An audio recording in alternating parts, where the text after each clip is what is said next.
Բարև ձեզ սիրելի հայրենակիցներ, դե արդեն գիտեք, որ Սև ծովի շրջաններից հյուսիս-արևմուտքից մեզ մոտենում է ակտիվ ցիկլոն։ Այսօր ցերեկը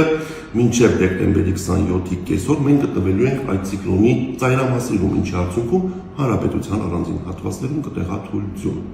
Դեկտեմբերի 27-ին կեսօրից հետո, դեկտեմբերի 27-ի լույս 28-ի գիշերը եւ առավոտյան մենք գտնվելու ենք այդ ցիկլոնի ակտիվ գոտում, ինչի արդյունքում հանրապետության ողջ տարածքում դեկտեմբերի 27-ի ուշ երեկոյան ժամերից դեկտեմբերի 27-ի լույս 28-ի գիշերը եւ առավոտյան կտեղա ձյուն։ Դեկտեմբերի 28-ի ցերեկը տեղումները հյուսիսային եւ կենտրոնական շրջաններում կդադարեն եւ կպահպանվեն միայն Վայոց ձորի ու Սյունիքի մարզում։ Դեկտեմբերի 27-ին եւ 28-ին լեռնային առանձին մարզերում սպասվում է քամուշ գնացում 17-ից 20 մետր/վայրկյան արագությամբ, առանձին հատվածներում բուք, ցածր հորիզոնական տեսանելիություն։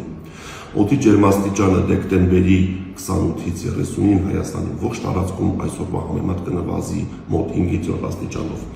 Երևանում դեկտեմբերի 27-ի ուշ երեկոյան ժամերին, դեկտեմբերի 27-ի լույս 28-ի գիշերը եւ առավոտյան սպասվում է ձյուն։ Դեկտեմբերի 28-ի ցերեկային ժամերին տեղումները ժամանակավորապես կդադարեն։ Այսպիսին է շրջակա միջավայրի նախարարության հիդրոմետ կենտրոնի կանխատեսումները, ձեզ մաղթում եմ լավ օր։